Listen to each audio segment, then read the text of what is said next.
Alright guys, my name's Howard and welcome to Howard's Niche quotation gaming channel.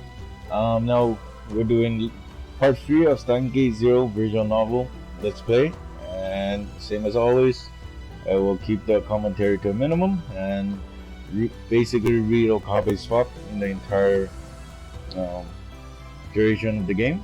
And yeah, here we go. We'll start off on where we left our last time.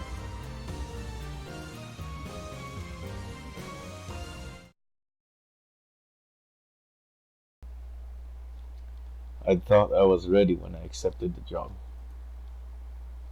but I had never expected this.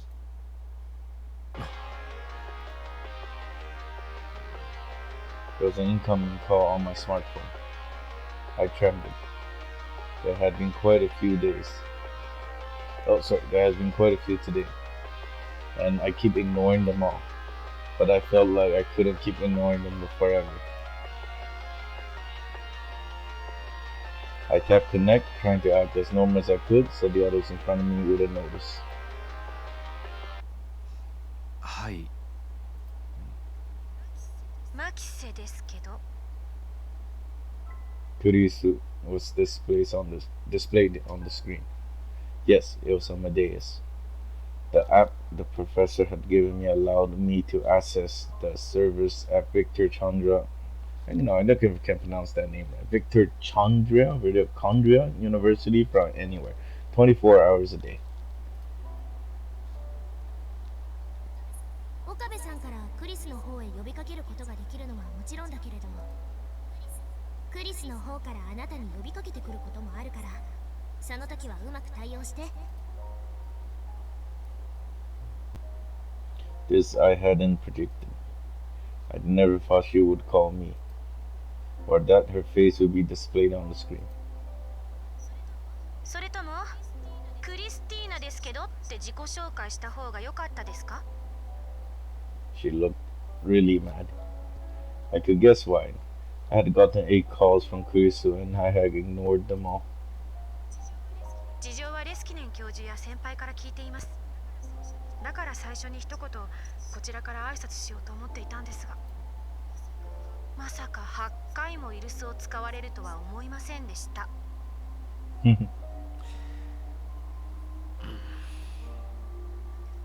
なんで黙ってるんですか? Talking to a realistic girl on my smartphone with so many people around was pretty embarrassing. まあ、話す気がないならそれはそれでいいんですが。なんなのよ。せっかくいつも以上に人と話せるチャンスだと思ってたのに、バカみたいじゃない。たく。いずれにせよ、テスト中は私はあなたといつでもつながっていますから。気が向いたらどうぞ連絡してきてください。こっちも忙しいので、あなたの連絡にいつも出れるかどうかわかりませんけど。 Okay, man, what is this? More than that strangely polite, friendly Kurisu from yesterday. Angry, stubborn, more curious than anyone. The way she seemed to be constantly challenging you. それではお邪魔しました。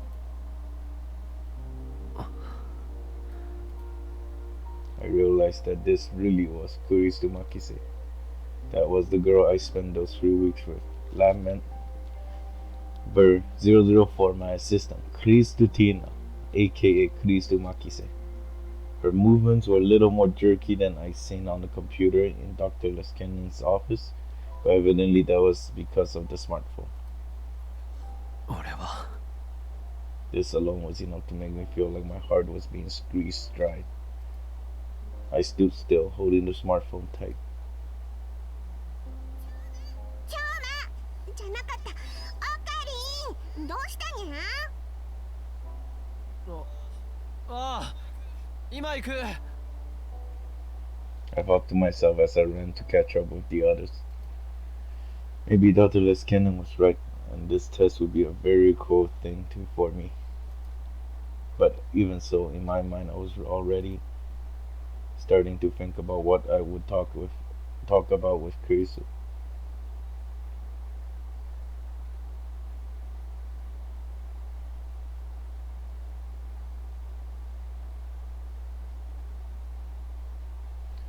Maho Yajo was remembering.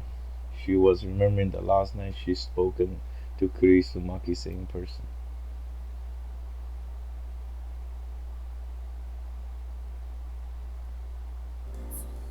冗談じゃないわ。こんな大事な時期になんで私が。 That night, Kurisu was whispering to herself a lot. Victor Kondra University's Brain Science Institute. Maho and Kurisu worked in the same room at the lab.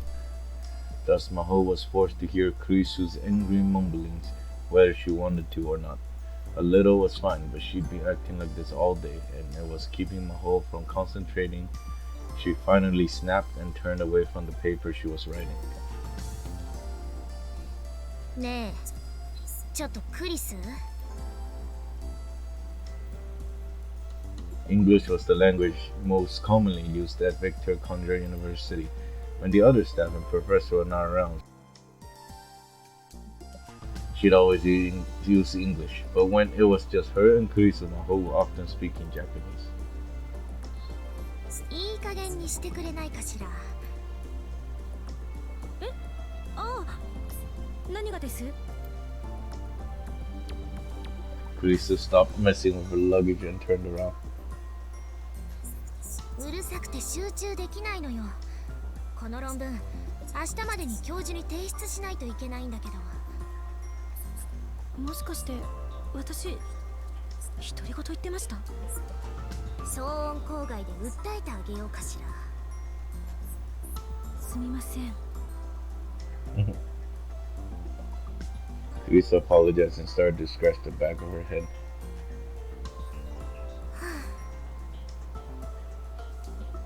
Maho decided to calm down by standing up and going to the shelf where the research notes were kept.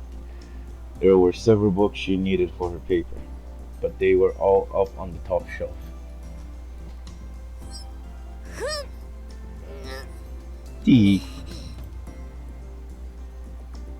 This must be someone's idea of a prank, she said, as she started up at a heavy book. She decided to try and reach for it, but no matter how she stooped on her toes, she came nowhere close. Her tiny little arms seemed to her like dead branches waving in the wind.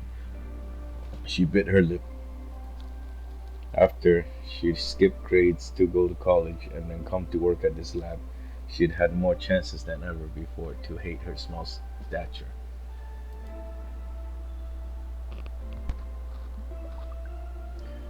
Whenever she walked outside after dark, the cops would stop her. Even with her ID, she couldn't get into bars, and buying medicine and alcohol at drugstore was a pain.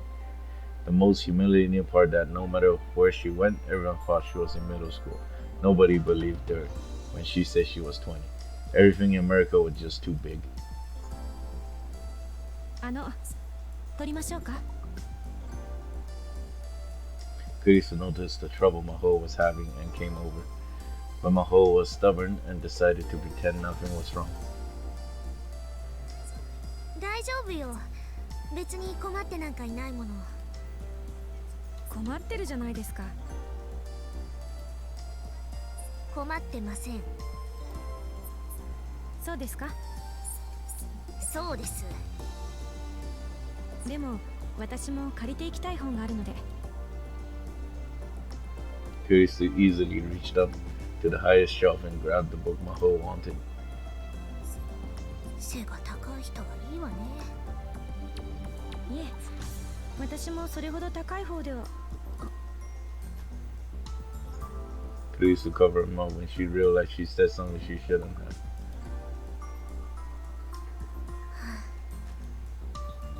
ありがとう。助かったわ。日本で何か必要なものがあったら言ってね。送ってあげるから。はい。ありがとうございます。 Kurisu handed over the book as she spoke, and then suddenly her eyes went wide and began to sparkle. ねえ先輩。今の話ですけど。今の話ってどの話？独り言ですよ。え？おー。 It looked like Kurisu has come up with a new idea. This was a regular occurrence for Chris, and Maho was just used to it. それって自我の証明の一つになるんじゃないでしょうか。アマデウスの？はい。確かにあの子がいきなり独り言を言い出したらびっくりするけれど。No matter how advanced an AI was, it wouldn't talk to itself unless you program it to do that. And there was no need or even a point to a feature like that. If an AI started talking to itself, that might be a good indication that there was a self to talk to. But Maho hesitated to agree with her. ここではめったなことを口にするものではないわ。魂は神が人間に与えたもうたものである。そう考える人たちが多いことを忘れないで。そうでしたね。Kurisa's expression didn't. Kurisa and Maho were both treated as heretics in the lab, especially since they were Japanese and women. And Kurisa was simply too talented. Nobody ever actually did anything, but a lot of the older scientists were definitely avoiding her. Dr. Leskinen was the chief scientist, and the fact that he liked the two of them was all that let them do their research in peace. If the other scientists heard what Kurisa had just said, who knows what they do. Maho patted Kurisa on the shoulder. まあ、しばらく日本でリフレッシュしてくることね。それが納得いきません。どうして？向こうの生活だって楽しいと思うけれど。留学するなら大学院ですよ。なんで高校なんですか？仕方ないでしょ。日本では年齢的にあなたはまだ高校生なんだから。教授の思いやりは素直に受けておきなさいな。Maho remembered what Dr. Leskinen had said. Kurisa has a fragile personality. All the bickering in the lab is putting her under a lot of stress, and she's at her limit. It might ruin her as a researcher. That's what the professor has said. He was really worried about her. それに、もともと7月になれば日本に行かなくちゃいけなかったんだから、ちょうどいいじゃない。はい。実はそれも憂鬱で。秋葉原テクノフォーラムだったかしら？公園なんて慣れてないし、何をどうしていいのか。サイエンス誌に論文が載った以上、これからもどんどん増えるわよ。練習しておかないとね。やだな。Kurisu whispered to herself. Maho didn't like being around a lot of other people either, so she knew how Kurisu felt. But there were a lot of scientists who wanted to be published in a major journal, then go on to give public lectures, and she'd beaten out many of them to win the honor. People were jealous. She needed to fulfill her responsibilities, even if just to shut them up. Maybe I'm not that much better though. Maho silently laughed a little and hated herself for doing it. Maybe I'm just as jealous as they are. That feeling, which was a little like fear, was something that she always felt. The girl in front of her was just that different from Maho. Someone she could never reach, no matter how hard she tried. Someone who'd surpass her. Someone who surpassed everything she'd ever done, almost instantly. 先輩? Kurisu was peering into her face, confused. Maho felt flustered. 日本でお父さんには会うの? She'd heard that Kurisu's parents weren't divorced, but that they were separated. Her mom was still in America and her dad was in Japan. After Maho said it, she wondered if that was too personal a question. But Kurisu smiled a little. 実は父から招待状が届いたんですよ。夏頃新しい理論の発表会をするそうです。それを見に行こうかと思ってます。新しい理論って？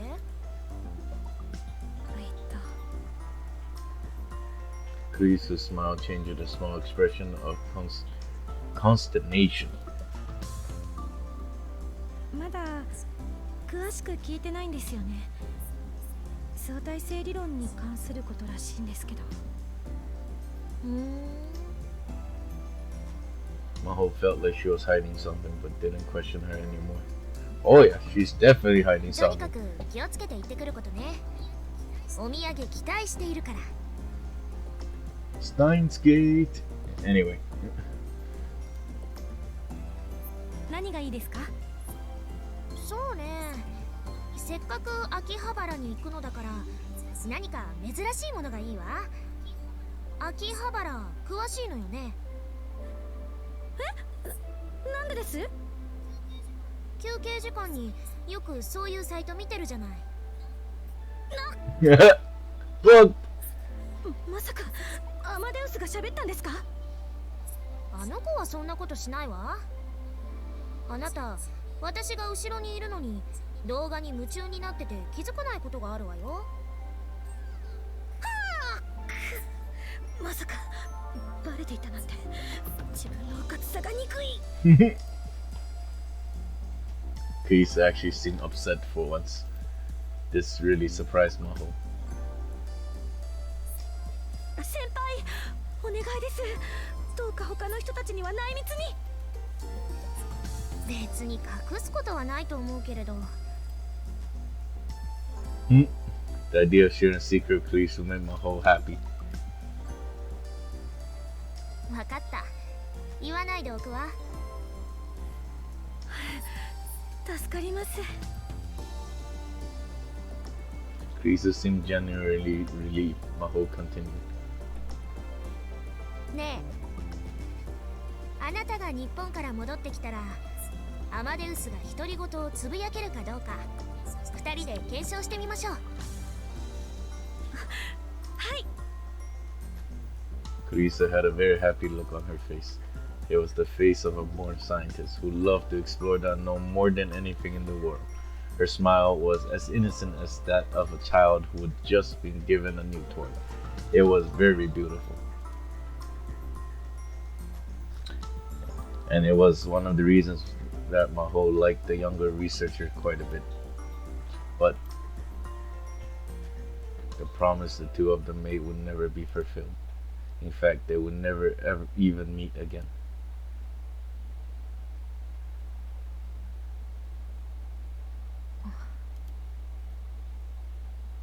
It felt like she was thinking about Kurisu more and more since she'd come to Japan. Maho didn't know if it was because she was in Japan, because she was talking with the Amadeus Kurisu more often.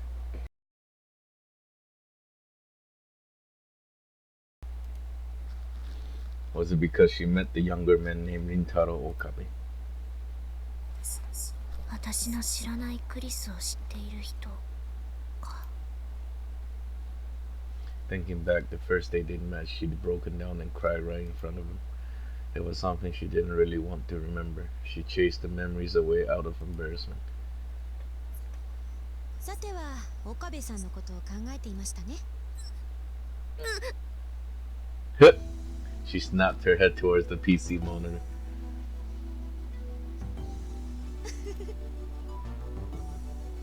Maho was in the middle of a conversation with Kurisu. そうね。 She shrugged her shoulders and tried to ignore Kurisu's mischievous smile. 不思議だと思わない？レスキネン教授が岡部さんのことをあそこまで買っているなんて。2度しか会ったことのない相手なのにあなたのアクセス権も渡してしまったし、あそこまで信用していいのかしら。誠実そうな人でしたが。そう？向上心があるのかないのか少しつかみどころがない人だったわ。好きなんですか？あなたね。 Maho brought her face close to the monitor and glared, but Kurisu seemed unconcerned. 別に取り繕う必要はないでしょ。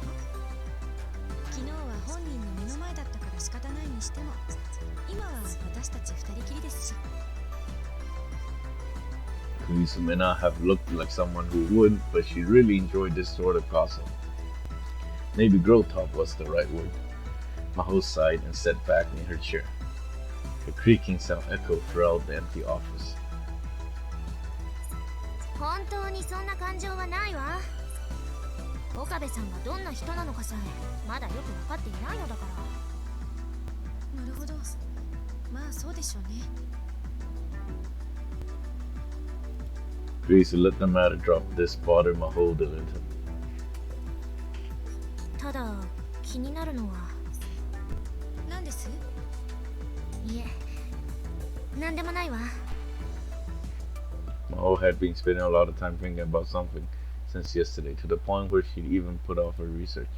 What kind of relationship was there between Kurisu and Okabe?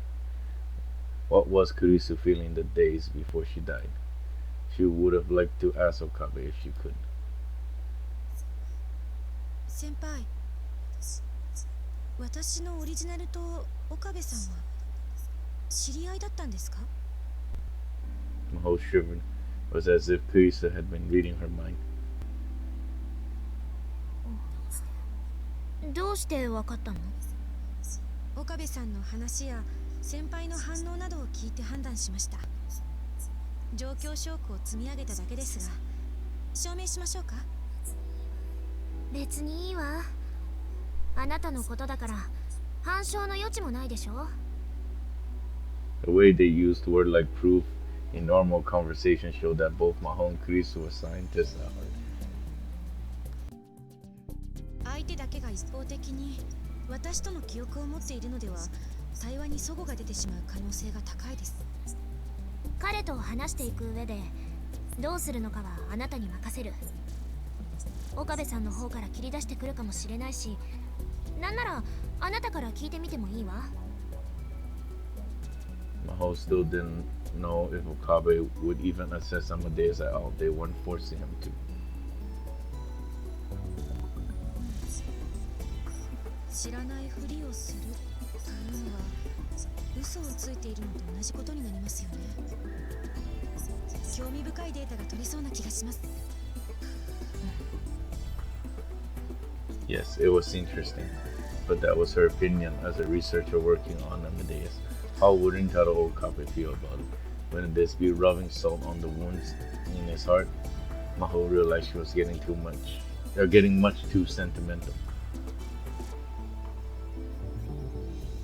やっぱり日本に来たせいなのかもしれないわね。 It's been a week since she'd arrived. The first thing she planned to do was offer flowers. But she still couldn't bring herself to visit the Akihabara radio building, the place where Kurisu had died.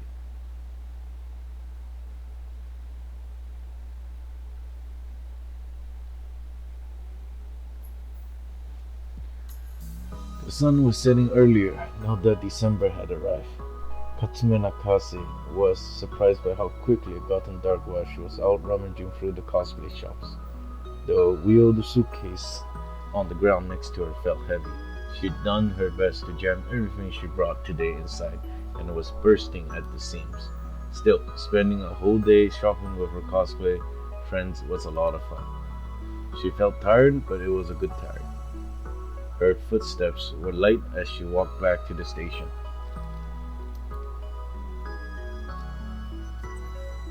ふぶきちゃん、スキップしちゃいそうだね。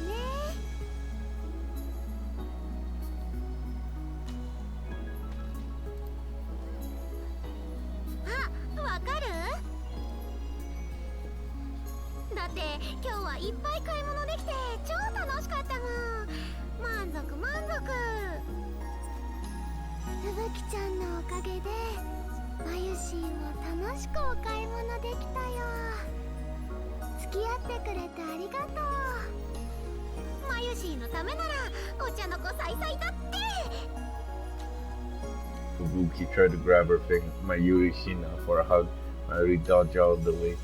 Mayuri may have looked like an airhead, but she was actually quite athletic. Fubuki, by the way, was Katsumi Nakase's cosplay name.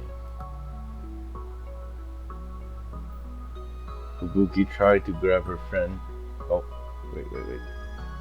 The heck? Okay. Katsumi was in her second year of high school.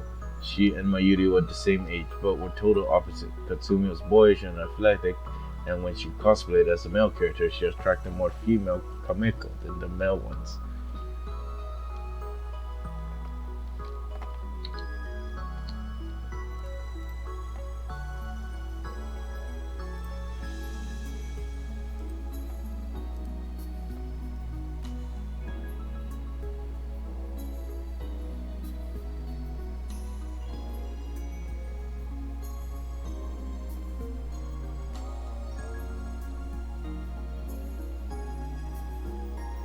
Oh, I see.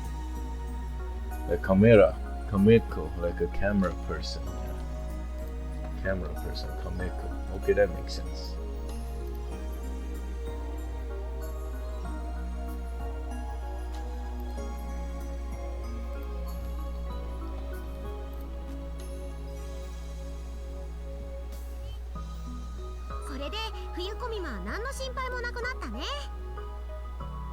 Four friends has gone to cosplay shops along Yugawaya, Maiden's Road, and Tokyo Hens in Ikebukuro, and moved to Akihabara and visited several more.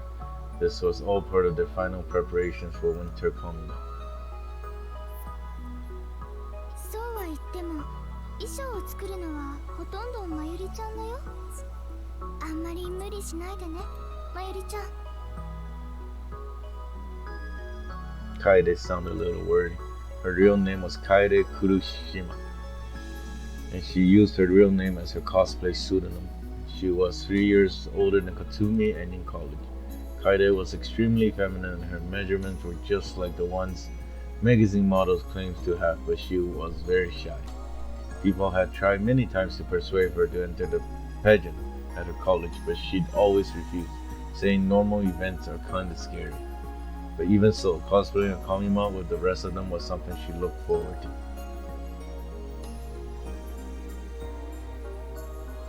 だったらこの際だからまゆりちゃんを手伝ってみんなで衣装作りをしない？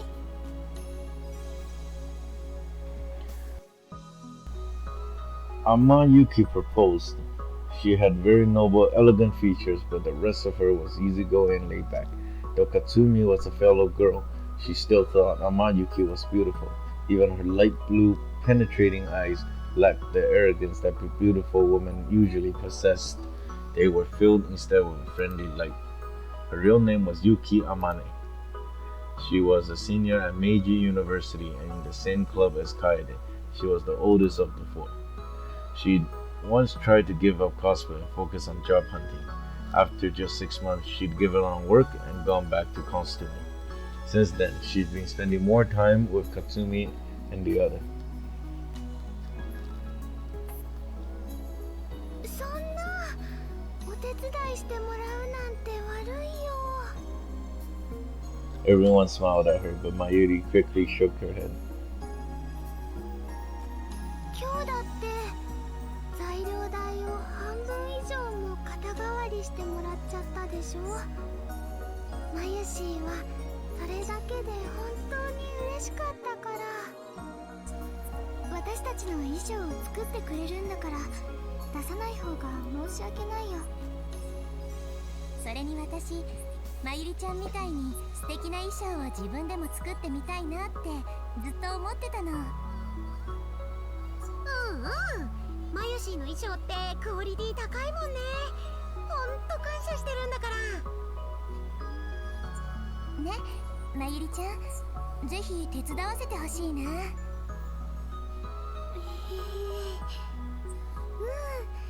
じゃあみんなで作ろう。 Katsumi knew that it made Mayuri really happy when someone praised her cosplay outfits. でもそれとは別にね、マユシーはみんなにお願いしたいことがあったのです。お願い？実は Mayuri told them about an event that had quickly became a mainstay of the Japanese holiday year. クリスマスパーティーを開くから、ユキさんも楓さんもふぶきちゃんもぜひ来てほしいなって。クリスマスパーティーか。どうかな。私行きたい行きたい行きたい。 Katsumi's only plan for Christmas Eve was dinner with her family, so she raised her hand instantly. None of her friends at school wanted to do anything that night. She's been a little put out about that since it meant they all have boyfriends. 私も大丈夫だよ。 Kaede also nodded, but Yuki seemed a little hesitant. 私はどうしようかな。もしかして戦略があるの？そりゃユキさんほどの美貌の持ち主ならイブのデートに誘ってくる男子は山ほどいるでしょう。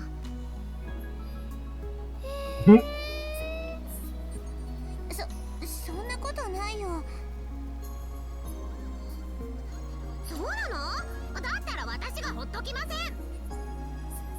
ふぶきちゃんとクリスマスにデートできるなら他のどんな予定よりも優先しちゃう。ユキさんラボー。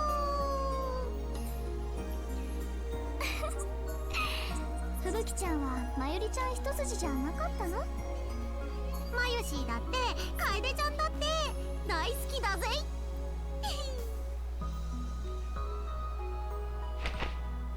Katsumi quickly jumped over to Kaede and gave her a big hug.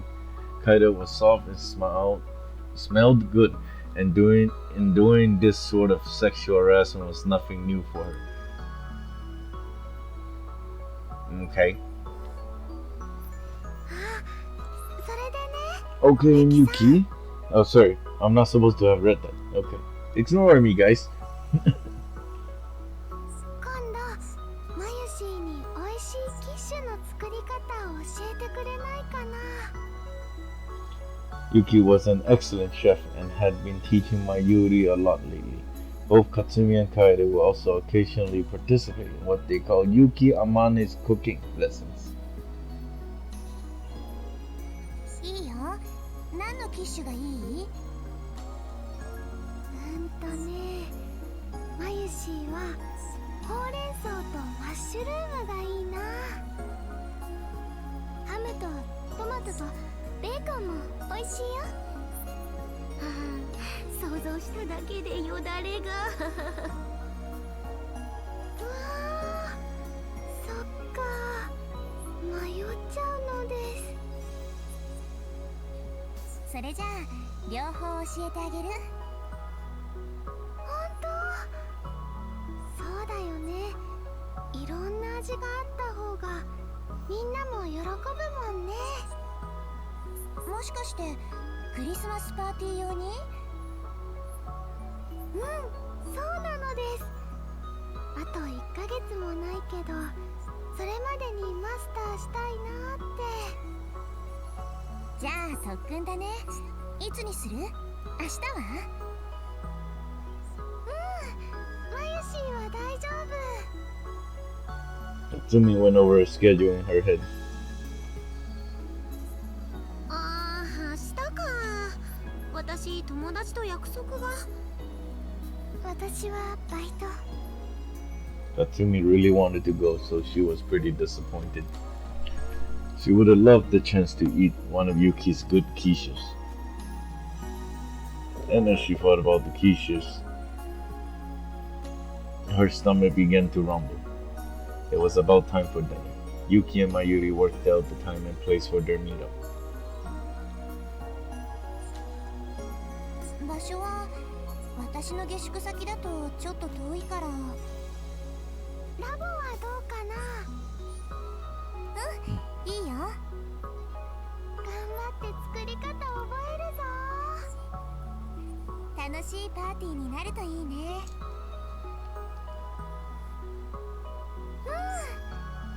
まゆし、サンタさんの衣装を作るからみんな着てくれる？込み物分の他にさらに作るんだ。まゆりちゃん気合入ってるね。まゆしーはやる気満々だよ。ふむ Mayuri posed like she was cheering. サンタ服ならかわいいミニスカートのやつがいいな。白のニーズに赤いブーツとか合わせて。楓ちゃんはいいけど、私そういうの似合うかな。 Katsumi spoke to Mayuri and Yuki without any confidence in her voice. 本当は可愛い服の方が好きなくせに。 There was nothing Katsumi could say. She was right. It bothered Katsumi a lot that she looked like a boy, and she knew that shorter clothing didn't look right on her. Still, at heart, she was a young girl and she wanted to wear cute clothes. 任せて任せて。まゆし、ふぶきちゃんに似合うのちゃんと作るから。おお、さすが俺の嫁。結婚して。ふぶきちゃん調子いいんだから。ダルくんみたいなこと言っちゃダメだよ。あの変態紳士さんと一緒にされるなんてショックかも。ちなみにまゆりちゃんも一緒に着るんだよね、サンタさんの衣装。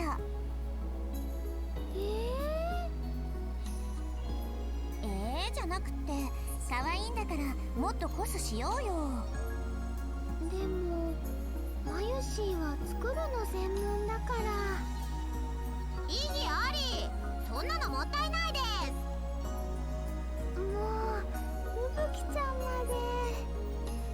それに岡部さんもまゆりちゃんの素敵な姿見たいんじゃないかな。オカリン Mayuri made a weird noise as soon as she heard that name. オカリンさん？ああ、まゆしーの彼氏ね。 Katsumi had met him many times. He was tall but always looked pale and thin, and whenever he laughed, he seemed kind of sad. But from what Mayuri said, until just half a year ago, he'd been a totally different person. She said he was haughty and arrogant, but also kind and a great leader. Mayuri was known to let her emotions influence her judgment, so Katsumi didn't know how much of that description was accurate.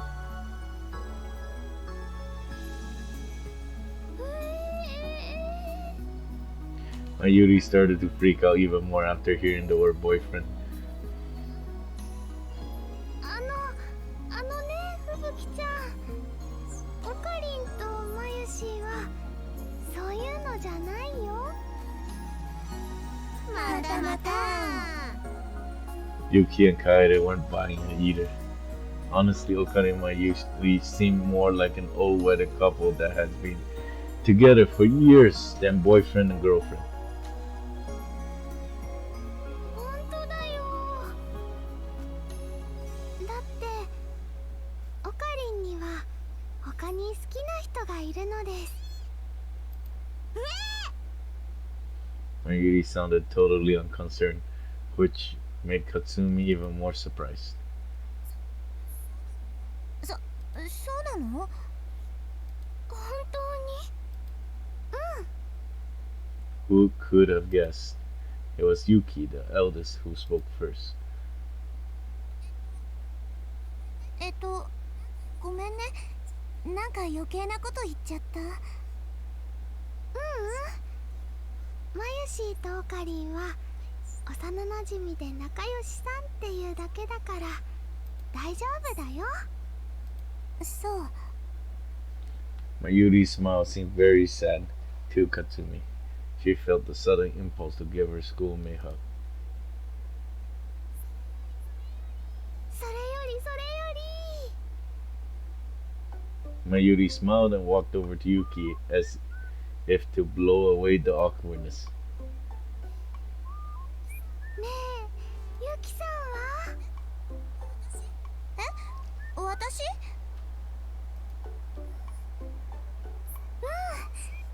さっきの話、やっぱりクリスマスは彼氏さんと過ごすのかなって。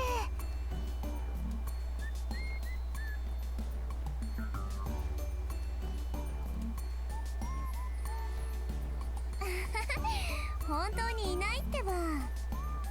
そう？みんな誤解してるよ。私そんなにモテないし、ここだけの話、年齢と彼氏いない歴が一緒だもの。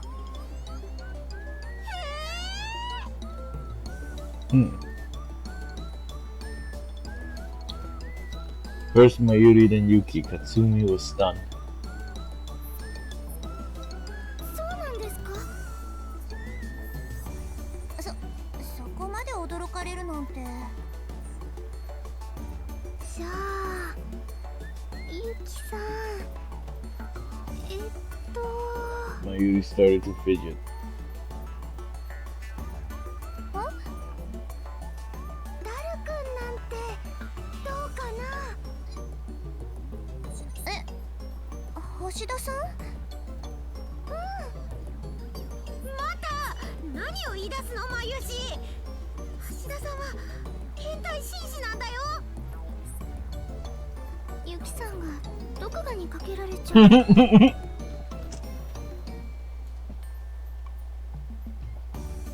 The man that Katsumi and Kaede were insulting was Itaru Hashida, a college student and a member of Mayuri's club. He was a hardcore otaku, one of the hybrid types, who said he enjoyed both 2- and 3-dimensional girls.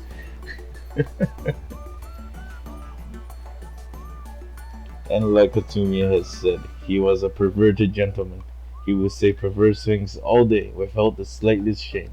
Whenever you told him he was a pervert, he would say, "No, I'm a perverted gentleman." He was a dangerous guy. Best picture ever, yo. But Yuki didn't seem bothered. She actually looked a little sad. 橋田さんはいい人だけど、なんていうか。Ah, man, it's funny about this whole thing because if you guys all seen Steins, the original anime, right? Or even like play the visual novels, we all know that. Actually, we actually don't know that. You know what? Let's just skip through this thought and we'll go through the game. 私みたいな子、あんまり好きじゃないんだと思う。Mayuri was shocked, far above and beyond her usual limit. She was so surprised she let go of her suitcase handles and let it all fall to the ground. Instead of picking it up, she started talking frantically. そんなことないよ。ダルくんはね、ユキさんに萌え萌えキューンだよ。きっとそうだよ。マユシーが保証します。夏コミまで初めて会った時もそんな感じだったでしょ。 Yuki had met Mayuri from 4 months ago at summer Komima. Katsumi and Kaede had come wearing outfits Mayuri made. Kaede found Yuki at the convention hall, all by herself, and they met up. Afterward, they all gone to a party where she met Mayuri's friend Itaru Hashida. Katsumi has definitely witnessed Yuki and Itaru having a friendly conversation. Ever since then, Yuki and Mayuri and Daru had become friends, and Yuki has started going to Mayuri's club, the Future Gadget Laboratory. In other words, Yuki and Itaru has been talking ever since summer Komima. But still, Yuki chuckled sadly and shook her head. 見てればわかるよ。なんとなく避けられてるなって。クリスマスパーティーもだから私は行かない方がいいんじゃないかなって思って。橋田さんはもっとこう妹系の女の子がタイプじゃないのかな。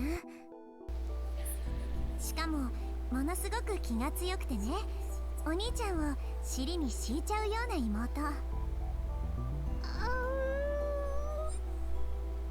例えば鈴葉さんみたいな感じ。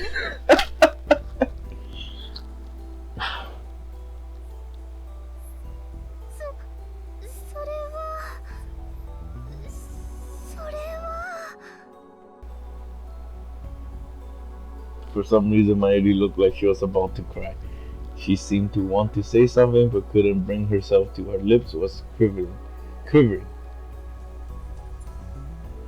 まゆりちゃんなんでもない。 It's always nothing, man. That always means there is something. But it certainly didn't look like nothing. Katsumi couldn't bear to watch her anymore, and she gave into her impulses. まゆし、そんな顔しないで。まゆしは笑ってる時が一番可愛いんだから。ね、ほらほら、笑わないとくすぐっちゃうぞ。こちょこちょこちょこちょこちょ。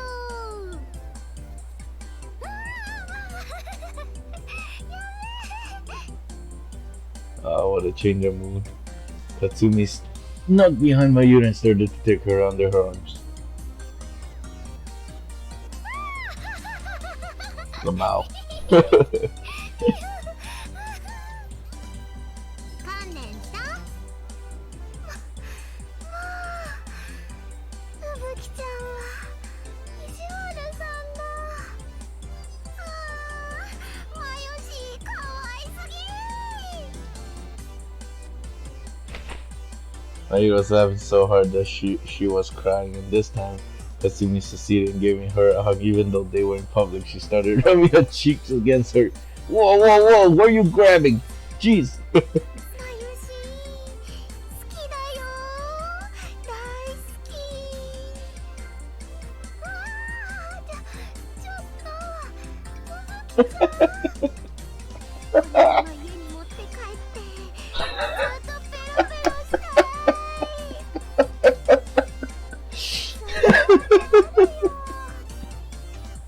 困ってもいいから結婚してくれ。無理だってば。 Mayuri tried to run away from food. He grabbed her and started to kiss her all over. Jeez. Jesus. なんか疲れた。それはまゆしのセリフだよ。 In the end, Katsumi kept clinging to Mayuri until they reached the station. She felt a lot better, but catching Mayuri when she tried to escape used up a lot of energy. Either way, now that she was satisfied,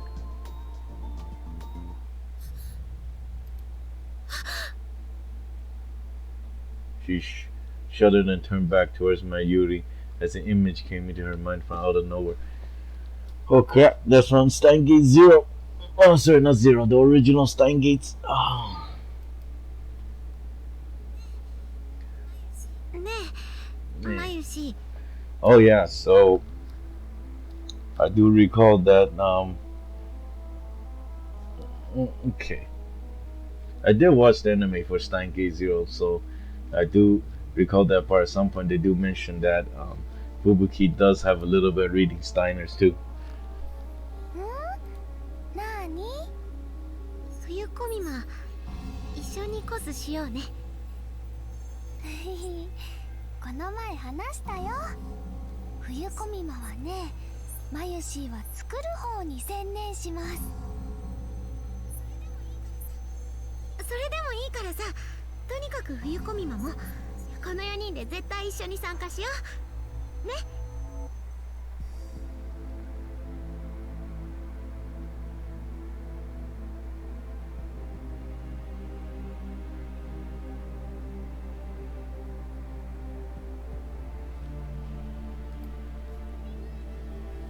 当たり前だよ。そのために今日みんなで買い物したんだよ。だよね。でも約束だよ。うん、約束。 And that mood changed quick. Mary and Yuki split up with them in front of the station since they were taking a different train. それじゃあね。おやすみなさい。まゆりちゃん、ゆきさん。またね。てってるー。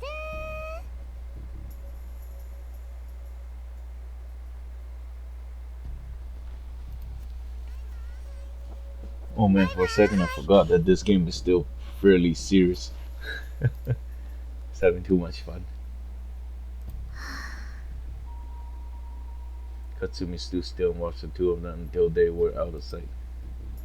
She felt like she was about to cry and looked up to stop the tears from falling. ふぶきちゃん。 Kaida was standing next to her, looking worried. どうしたの？ごめん、なんでもない。なんでもなくないよ。もしかしてまゆりちゃんがどうかしたの？お願い、話して。 Even after Kaida asked, Katsumi wasn't sure she should tell her. There was no way she'd believe it anyway. 今日のふぶきちゃん、いつもよりテンション高かった。すごく無理してる感じがしたもの。気づいてたんだ。気づくよ。 Katsumi and Kaida had known each other for 2 years. Since their ages were so different, they treated each other like an older and younger sister. So at times like this, Kaede was really sharp.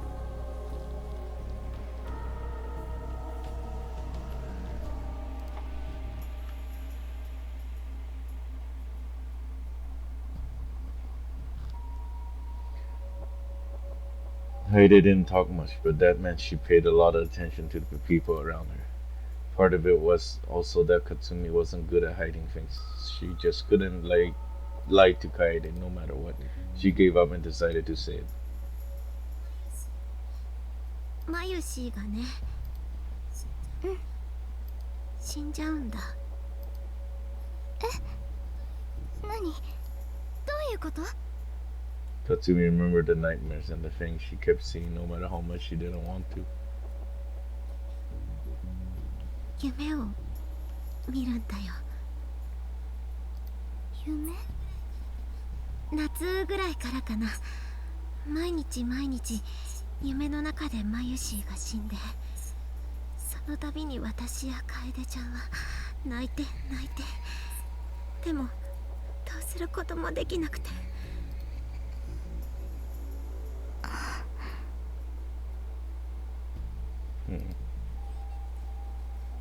夕べ見た夢なんか最悪だった。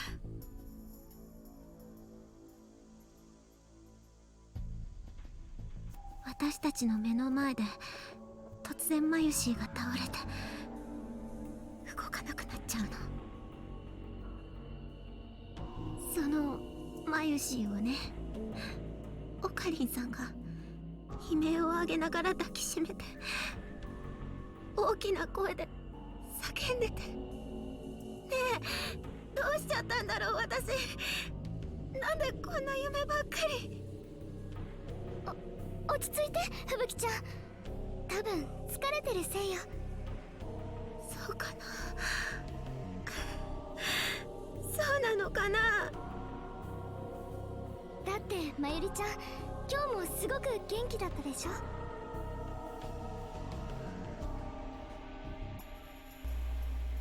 Kaede gave Katsumi a gentle shoulder hug. だから大丈夫。私、やだよ。マユシーが死んだりしたら。そんなことありえないわ。絶対に。絶対に。絶対よ。 So in a very dark and funny way, I know this is completely BS because in the original Steins Gate, Mayuri died so many times. And it's just ironic that here they're talking about it and saying that it will never happen, which it did. And dang, it's sad and really dark at the same time. Anyway, continue on.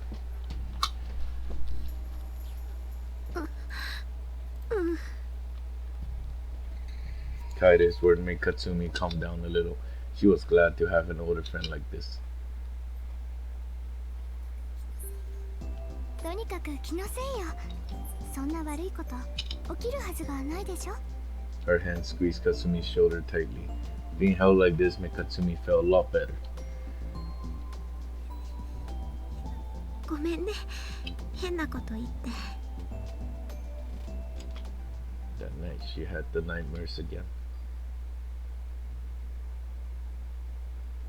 But that night. Oh, Suzuha.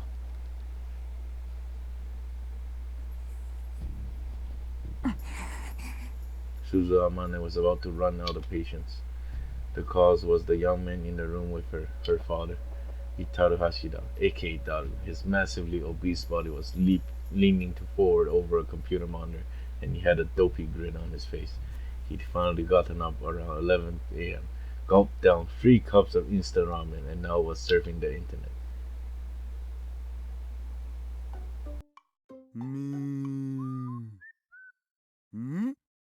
Oh?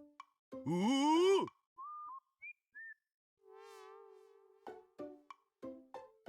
なんですとリア充メッセピーとパルテノン氏って夫婦だったん？何それ聞いてねえし。つうかリア充メッセとか名乗ってる本人がリア充じゃん。リアルに嫁いるとか汚すぎる。ぐぬぬぬぬ、ぼっちの味方だと思ってたのに。こんなん戦争だろ。炎上必至だろ。おと思ったらもうアットちゃんもツイポも炎上してた件について僕としたことが出遅れた。これまでの流れをちゃんとチェックしないと。父さん。はい。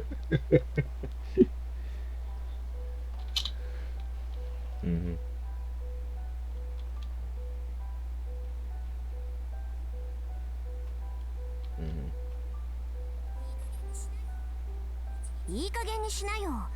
一日中ゴロゴロして食べるかネットを見るかゲームをしてるかばっかり。即席麺やお菓子ばかり食べてると体に病変を生じるって警告しても治そうともしない。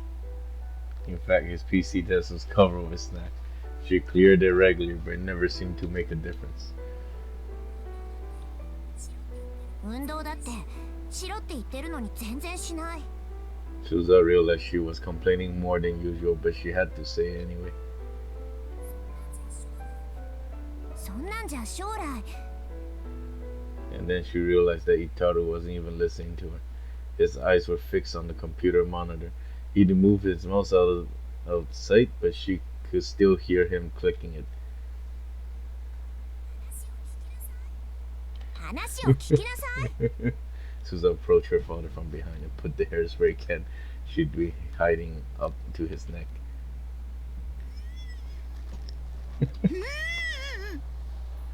Itaru seemed to think it was a gun. He stuck his hands up. Threats like this work. They work because she told him that she survived the First World War and the wars and chaos of 2036, and that she was ready to draw a gun and pull the trigger whenever she needed to. すずはやめてくんないと父さん怒っちゃう。怒られるのは父さんの方。すみません。 Sorry, this. でもさ、僕の秘密の仕事知ってるっしょ？あれが結構忙しいんだよ。僕ぐらいのハッカーになると引く手あまたでさ。食事も適当に済ませざるを得ないっつうか。海外のクライアント相手だと時差もあって昼夜逆転しちゃうっつうか。未来の父さんもそんなことばっかり言って母さんに叱られてる。100歩譲って睡眠周期は仕方ないとしても、これ以上健康を損ねるような食事は許容範囲外。即刻中止すること。いい？だけど仕事もそうだけどタイムマシンの研究が大変なんだ。癒しが欲しいんだよね僕。そうやって言い訳してすぐだらけようとする。甘えてるよ父さん。 Suza was always amazed that her dad managed to survive the future's war. But since the time machine research would affect the future, and eventually Suza's very presence here, she couldn't tell him to stop. Even after Rintaro Okabe stopped coming to Future Gadget Lab, Itaru had kept working on the time machine all by himself. Suza never said a word about it. If she did, it might create a time paradox. タイムマシンを作るのに未来から来たタイムマシンを精査しちゃダメだからね。 She decided to warn him again. 分かってるよそんなこと。でも時々自信なくなるんだよね。僕本当にタイムマシンなんて作るん？当然だよ。しっかりして。はい。 Suza took the hairspray can off his neck.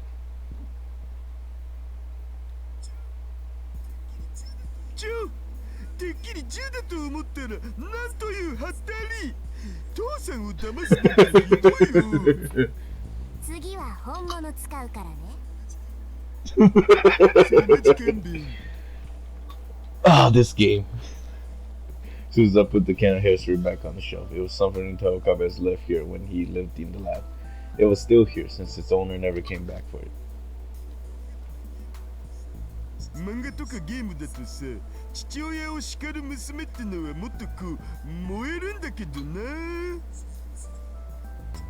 鈴葉ちょっとさ、もうダメだよパパって言ってみてくんない？できれば甘やかすような口調で。Oh, this game. なんでもないでござる。 Her dad shrank from Suza's glare.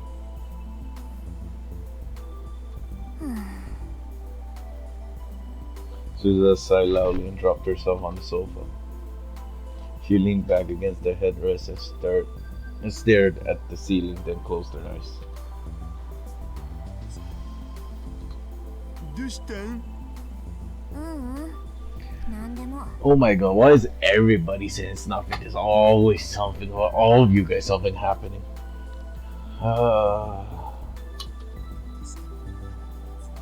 隠しても無駄なのだぜ。鈴葉の何でもないってのは話を聞いてほしいって意味っしょ。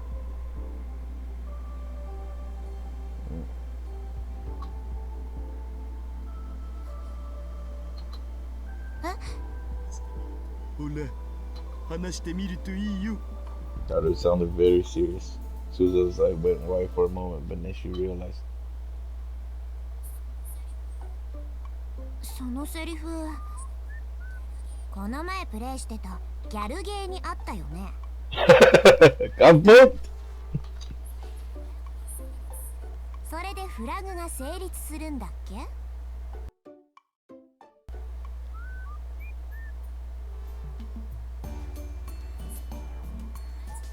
父さん、間違っても私を落とそうとか思わないでよね。ねえよ、実の娘にそんなことしないって。本当かな？未来の父さんはちょっと怪しかった。私が思春期になってからもよく一緒にお風呂入ろうって誘われたな。私は軍属だったし、父さんはタイムマシンの開発に追われてたからいつも一緒にいられるわけじゃなかったけど、とにかくベタベタしてきたよ。鬱陶しいくらいにね。Her dad looked honestly depressed, and she realized that she'd gone too far. 父さんはさ、いつも私に言ってくれてたよ。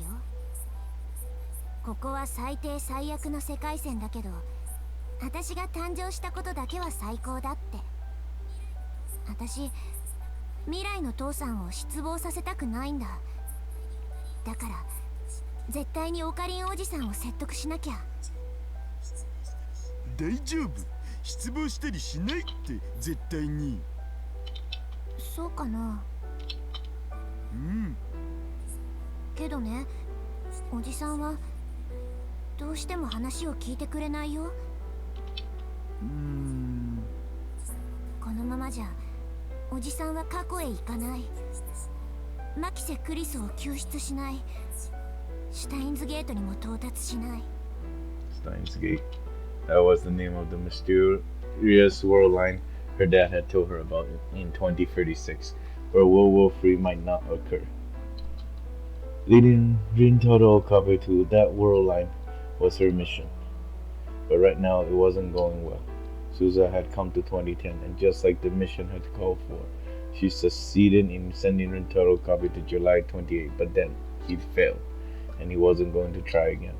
Every time they met, she tried to convince him, but who knew if her words were having any effect. 結局第三次世界大戦に世界線は収束して、大勢の人たちが殺戮される。それを変えるために私は来たのに、何もできない運命なのかな。Suza had something else she had to do here in Akihabara in December 2010, besides convincing Rintaro Okabe. It meant she was running around every day. The exhaustion was starting to take its toll on her.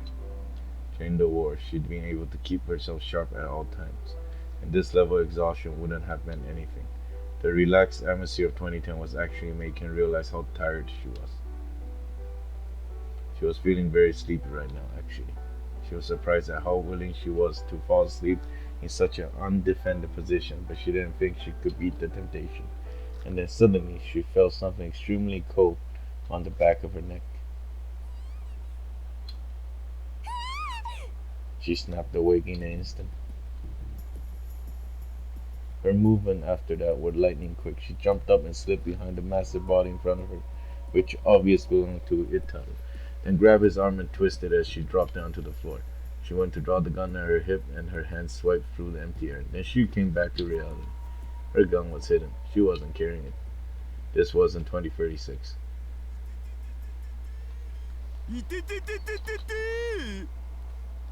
Two cans of Dr. Pepper clustered on the floor. That must have been what he put on her neck. 何するの父さん。さっきのお返しだお。ぼーっとしてたから危うく殺しちゃうとこだったよ。そういう訓練受けてきたんだから、シャレじゃ済まないんだって。わかったから話してくだされ。言いたいでござるの巻。まったくもう。Suza let her father go.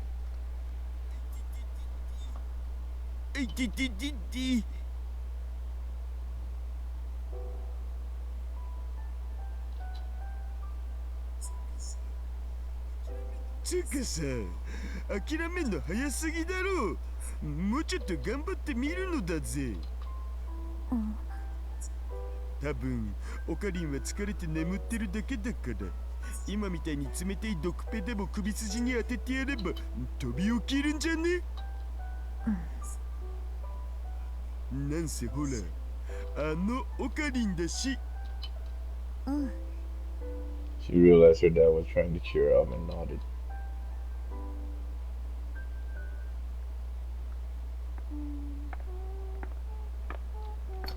Oh, wait, that sounds familiar. Their eyes met. Just the sound was enough to tell them who it was. I was like, Mayuri, I think, isn't it? 隠れろ、鈴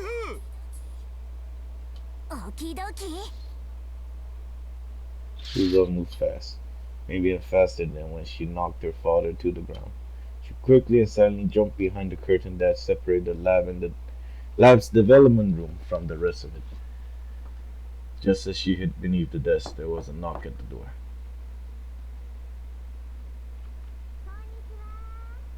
Suza knew that voice, of course. It was her mom. Oh, that was Yuki. She could tell from the noise he was making that her dad was panicking. Oh yeah, we'll find out about that in a bit. The anime doesn't explain it well, man. Yeah, Gotta find out here. Sorry guys, I'm just talking to myself, but there was another knock.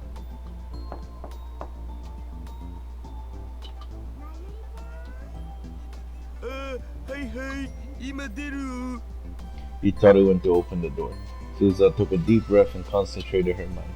She remembered the time she spent 3 days and 3 nights on the battlefield with no food and nothing to drink, constantly aiming her rifle at the target.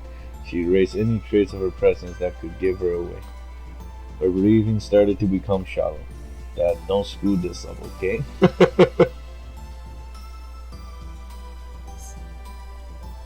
天音氏、今日はまゆしと待ち合わせ Itaru came back into the room with a girl. はい、お料理の特訓をすることになっているんですけど She could hear plastic bags rustling.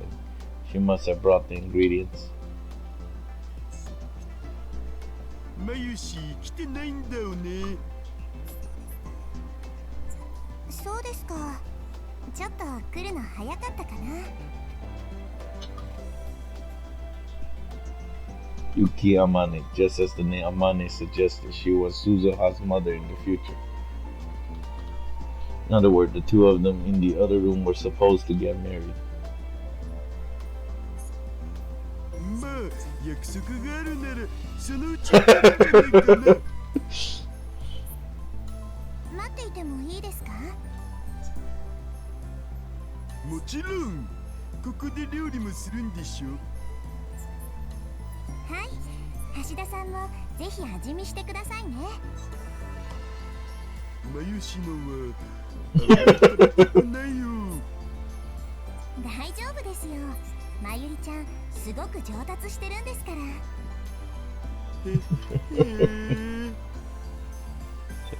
Itaru was clearly nervous. As far as Suza knew, the only girl he acted that way around was Yuki Amane.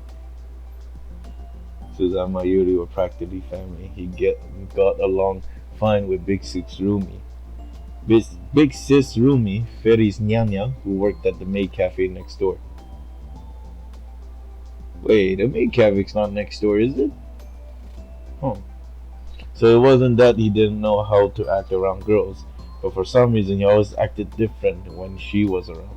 She told him that Yuki would be his wife someday. It was too late to do anything about it now, but maybe that was a mistake she found. 今日は妹さんはお留守ですかうんそうですか Itaru Hashida's sister was none other than Suzuha herself. Around the same time Suzuha had started spending all her time in the lab, Yuki had become friends with Mayuri and Itaru and began visiting more frequently, which meant that avoiding her was almost impossible, so she was forced to tell Yuki that she was Itaru's little sister. But still, she wanted to keep contact to a minimum in order to keep Yuki from finding out somehow that that was why she was hiding. そうそうどうですこの服この前買ったんですけど Yuki showed no sign noticing Suzuha. She was twirling around the center of the room as if she was at the fashion show.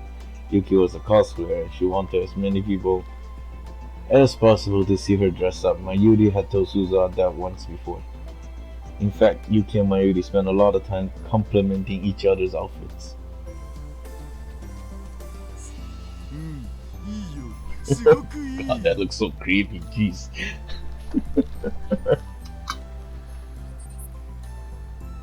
本当ですかうわ天使来たこれって感じありがとうございます橋田さんもおしゃれしましょうよちょっとだけ痩せれば結構素敵だと思うな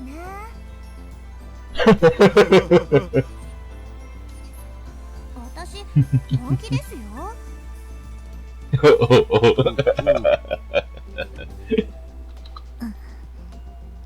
Itaru Hashida and Yuki Amane. As she listened to their awkward conversation, Suzuha remembered the last time she'd said goodbye to her dad. 2036.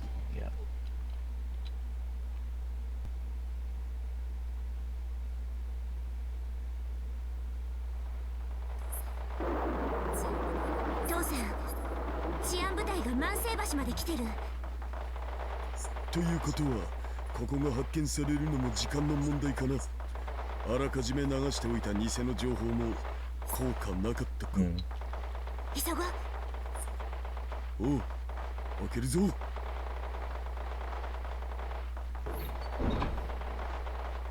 ごい。こんなところに扉があったなんて。これなら。さあ、中へ。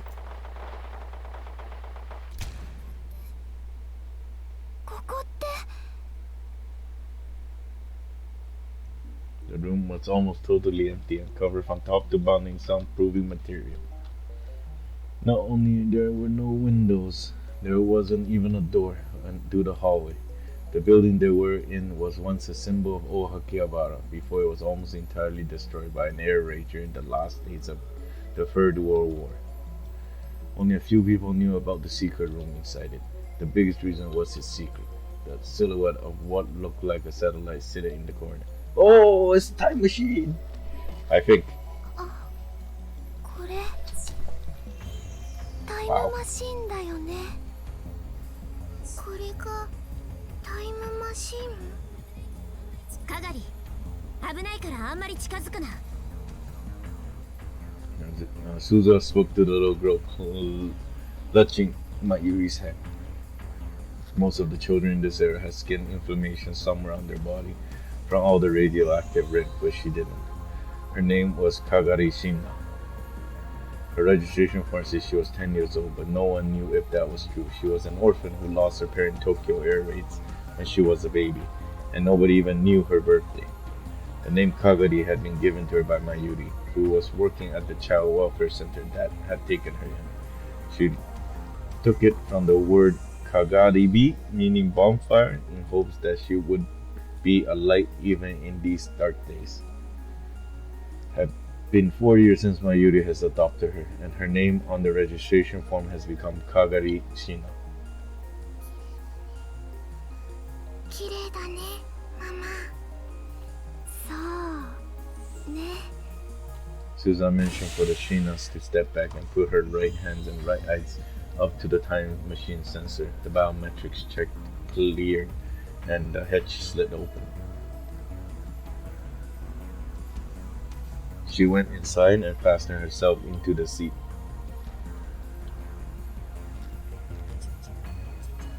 これほど長時間の友人ジャンプは初めてだが、技術的には全く問題ない。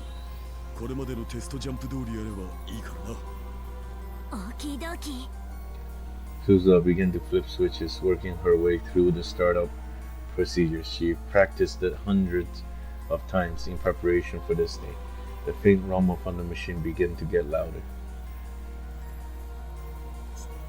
データによれば、昔のラジカンはちょうどこの場所が屋上になってる。ただし、高さが1メートルほどずれてるからな。着地するときに衝撃があると思う。了解。 The time machine could move through time but not space. To arrive at the radio building more than 60 years in the past, she needed to launch from right here. トラブルが起きても冷静にな。トレーニングを思い出せばいい。大丈夫だよ。私は父さんのマシンを信じてるから。 Her words must meant a lot to him because he stuck out his lips towards her. She squished them back with her hands. 気持ち悪い。悲しいな。鈴葉は父さんが嫌いかい。父さんがやるとなんか下心があるみたいだから。いくらなんでも娘相手に下心なんてねえよ。最近母さんに似てきたハスハスとか言ってたのはどこの誰？ Her mother wasn't here. She'd become a victim of the war, brutally killed by the peacekeeping squads. 冗談を真に受けないでくれたまえ。なんだ、冗談だったの？ Suza's voice sounded kind of disappointed. She set the definition for August 14, 1975. Her first mission was there. これでよし。それじゃあ父さん、まゆ姉さん。 She was about to say her goodbyes, But then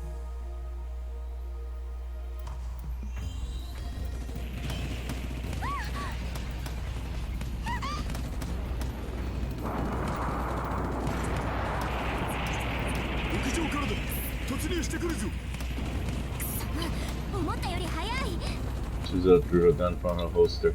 She was about to get out of the time machine, but her dad stopped her. ダメだ、さっさと飛べ。でも父さんたちが。俺たちのことはいい。早く行け、鈴葉。そんな、だって。マヤシ、係ちゃんを。このマシンにはもう一人乗れる。Mayuri and Suza's father picked up the stunned Kagari and stopped her into the time machine. すずちゃん、係をお願い。わかった。 And if Suza's mission succeeded, the worldline would be rebuilt, and it was likely that the present Kagari would cease to exist. It might have been pointless to send her. Even so, a mother wants her child to live. That's how Suza's mother was too. Mom's was too. Kagari father seemed to understand what was going on. She called out to her mom.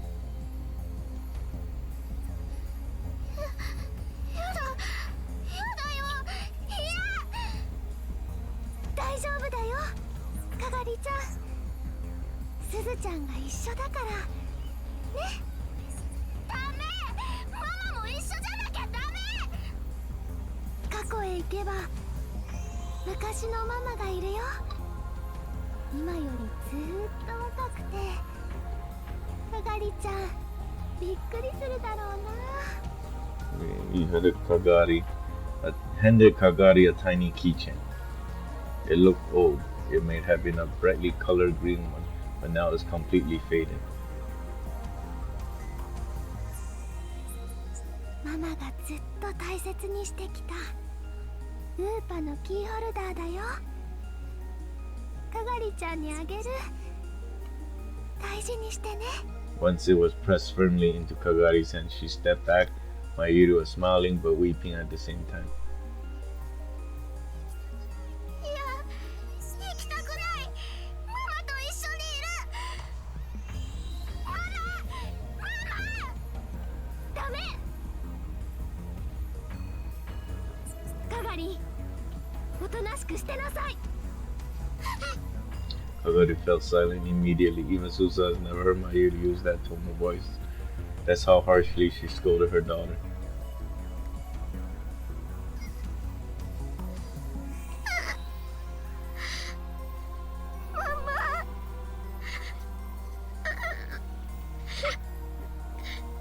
Kagari was quietly weeping, unmoving. 閉めるぞ。 This time, the hatch really did begin to close. The inside of the machine, the outside of it, the two worlds was about to be completely cut off from one another. Whether Suza's mission was successful or not, she would probably never see any of them again. すずちゃん、本当に係をお願いね。あと、オカリンに伝えて。シュタインズゲートは必ずあるって。絶対に諦めるな、大バカ野郎。オキドキ。 And then the door was sealed shut, and Mayuri and Taru's voice disappeared along with the chaos outside. 父さん、大好き。 She whispered towards the door, now sealed shut. 行くよ、係。かっこいい。She booted up the time machine.